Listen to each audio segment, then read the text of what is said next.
అందరూ ఎలా ఉన్నారు? బాగున్నారా? ఈరోజు అయితే నేను వెజ్ ఫ్రైడ్ రైస్ చేస్తున్నాను. దానికోసము ఏమేమి కావాలంటే కొద్దిగా cabbage, spring onion, yellow capsicum, green chilli, green capsicum, red capsicum, carrot, పుదీనా, కరివేపాకు, మళ్ళీ కొత్తిమీర చాప్ చేసి పెట్టుకున్నాను, ప్లేట్లో పట్టలేదు.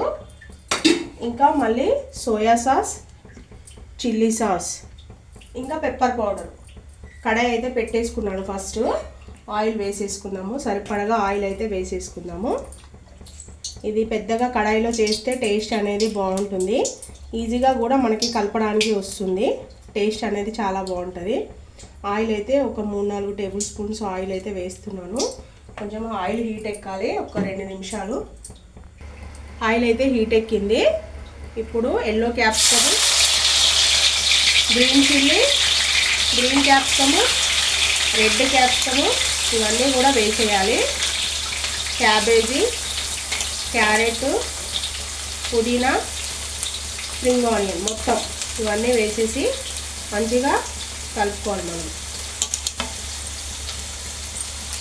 మనము దీనికోసము బాస్మతి రైస్ వండేసుకొని పెట్టుకోవాలి. మామూలు రైస్ అయినా చేసుకోవచ్చు. బాస్మతి రైస్ అయితే ఇంకొంచెం బాగుంటుంది టేస్ట్ అనేది. ఇది ఒక 2 నిమిషాలు మంచిగా ఫ్రై అవ్వాలి. నేను పక్కన బాస్మతి రైస్ అనేది ఒక 1/2 అవర్ నానబెట్టేసి కడిగేసి వండుకుంటున్నాను. ఇంకా అవ్వలేదు, అవుతుంది. ఇది ఒక 2 నిమిషాలు అయితే బాగా మంచిగా ఫ్రై అవ్వాలి. వెజిటేబుల్స్ అన్నీ కొంచెం ఫ్రై అయిపోయినాయి. పెప్పర్ పౌడర్ ఇది కొద్దిగా, తర్వాత చిల్లీ పౌడరు, మీ స్పైసీని బట్టి చిల్లీ పౌడరు 2 చిల్లీస్ అయితే వేసాను. చిల్లీ పౌడరు ఒక 1/2 టీ స్పూను, తర్వాత సాల్ట్, టేస్ట్కి తగినంత సాల్ట్, ఇవన్నీ వేసేసి బాగా కలిపేసుకోవాలి. కొద్దిగా కొత్తిమీర. ఇప్పుడు సోయా సాస్,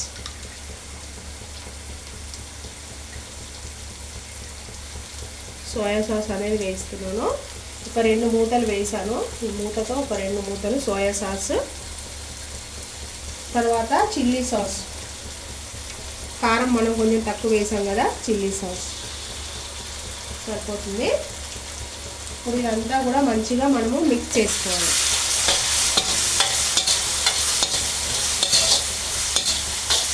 స్మెల్ అయితే అదిరిపోతుంది. ఇప్పుడు ఇదంతా మంచిగా ఫ్రై అయిపోయింది కదా, మనము బాస్మతి రైస్ అనేది అయిపోయింది. ఇప్పుడు ఈ రైస్ అంతా కూడా మంచిగా పొడి పొడిగా వండుకున్నాం కదా, ఇదంతా కూడా కడాయిలో వేసేయాలి. ఒకటికొకటి అంటుకోకుండా మనం రైస్ అనేది వండుకోవాలి. ఒక 1/2 అవర్ నానబెడితే టేస్ట్ మనకి పుల్లలు అనేది బాగా వస్తుంది. రైస్ అనేది, బాస్మతి రైస్ అనేది మొత్తం కడాయిలో వేసి మనకి ఎంత కావాలో అంత వేసేసి రైస్ అంతా కూడా మంచిగా టాస్ చేసుకోవాలి.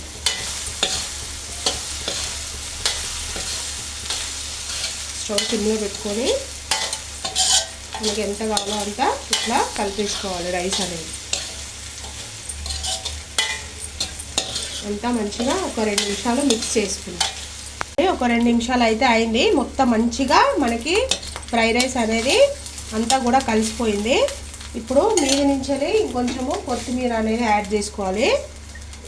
తర్వాత స్ప్రింగ్ ఆనియన్ కూడా వేసేసుకోవాలి. స్ప్రింగ్ ఆనియన్ కూడా మంచిగా వేసేసుకోవాలి. ఖతం అయిపోయింది. స్టవ్ ఆఫ్ చేసేసి సర్వింగ్ బౌల్కి తీసుకొని మీకు చూపించేస్తాను. చూడండి ఫ్రెండ్స్, ఎంతో టేస్టీగా ఉండే ఫ్రైడ్ రైస్ అయితే రెడీ అయిపోయింది. వర్షం పడ్డప్పుడు మనం ఇంట్లో ఉన్నప్పుడు చేసుకున్నప్పుడు పిల్లలు తిన్నప్పుడు చాలా బాగుంటుంది. వర్షం పడ్డప్పుడు ఇలాంటి స్నాక్స్ చేసుకొని తింటే చాలా అంటే చాలా బాగుంటుంది. ఓకేనా ఫ్రెండ్స్, ఈ వీడియో కనుక మీకు నచ్చినట్టయితే లైక్ చేయండి, షేర్ చేయండి, నా ఛానల్ సబ్స్క్రైబ్ చేయండి. అందరూ చాలా మంచిగా కామెంట్స్ అయితే పెడుతున్నారు. నా సబ్స్క్రైబర్కి అందరికీ చాలా చాలా థ్యాంక్ యూ సో మచ్. అందరూ మంచిగా సబ్స్క్రైబ్ అయితే చేస్తున్నారు. ఓకేనా ఫ్రెండ్స్, బాయ్ బాయ్.